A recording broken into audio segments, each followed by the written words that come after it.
외관은 로우 앤 와이드 스탠스를 갖추고 있죠. 그리고 저 군데군데 들어간 근육 같은 라인들이랑 저 근엄한 표정을 보시면 작지만 무시 못할 무언가가 숨어있는 느낌입니다. 실제로는 크기가 다른 소형 SUV에 비해서 폭이 조금 큰 느낌이고요. 또 우락부락한 모습이 있습니다. 휠은 18인치 알로이 휠이 장착되어 있고요. 타이어 트레드는 앞 타이어 60%, 그리고 뒷 타이어는 80% 정도 남았다고 보시면 될 것 같습니다. 우선 다른 등급들이랑 외관에서 차이는 루프렉 정도가 있고요. 중간중간에 저 보이는 크롬 가니쉬가 장착이 되어 있고, 뒤쪽에 트렁크 쪽도 저렇게 크롬으로 몰딩 처리가 되어 있습니다. 트렁크 용량은 360리터에 2열을 폴딩했을 때는 약 1300리터의 적재 용량이 생겨난다고 합니다. 이 악셀의 반응 속도는 빠른 편이고요. 가솔린 차량이어서 그런지 후드를 연 상태에도 소음이 막 그렇게 크지 않았습니다. 시트에 딱 앉으면 아직까지도 신차 냄새가 납니다. 군데군데 비닐도 아직까지 안 뜯은 부분들이 있고요. 아시다시피 코나의 차고는 그다지 이렇게 높은 느낌이 아닙니다. 시트 포지션은 역시 낮고요. 외형은 SUV이지만 낮은 포지션이 아무래도 조금 더 안정감이 있을 테니까요. 오히려 이 부분은 개인적으로 만족스러웠습니다. 근데 나름 터보에 DCT가 결합된 차량인데 이 스티어링에 패들 시프트가 없다는 거는 좀 아쉽네요. 이 차량은 스마트에 모던, 팝에, 아트에, 프리미엄, 심지어 무슨 아이언맨 에디션까지 존재합니다. 거기에 스마트 센스, 플러스 팩, 인포테인먼트 뭐 이런 수많은 옵션을 선택할 수 있는 패키지들이 있죠. 요즘 옵션들은 굉장히 복잡해요, 그죠? 이 차량은 모던 아트 등급의 헤드업 디스플레이, 네, 저기 보이시는 버튼을 이렇게 누르면 계기판 뒤쪽으로 팝업 방식의 이렇게 헤드업이 올라오고요. 또 내비에서 목적지를 이렇게 찍어요. 뭐 광교역 이런 식으로 찍으면 헤드업 디스플레이에도 간략하게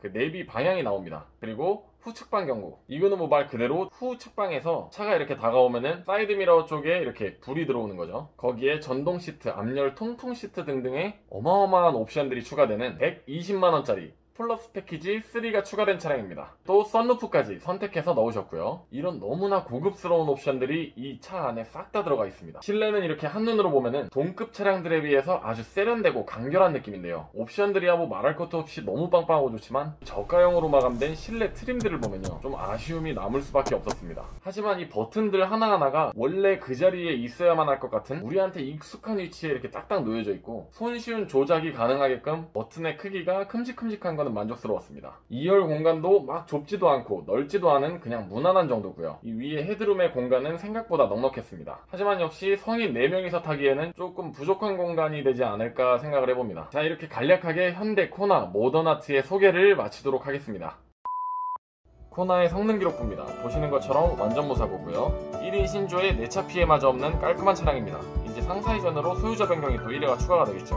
자, 오늘 소개해드린 코나의 가격은 1960만원에 판매합니다. 실제로 중고시장에서도 인기가 정말 많습니다. 이게 소형 SUV에서 볼 수 있는 정도인가 싶을 정도로 굉장히 다양한 옵션들이랑 개성 넘치는 디자인으로 젊은 고객층을 유혹하고 있습니다. 이왕에 타는 거 제대로 타보고 싶다, 그저 평범한 SUV나 세단이 아닌 유니크하고 활용성 좋은 차량이 갖고 싶다, 이런 분들이 계시다면 저는 이 코나를 추천드리고 싶습니다. 이상입니다. 지금까지 괜찮은 딜러 황팀장이었습니다. 구독과 좋아요, 알림 설정까지 꼭 부탁드릴게요.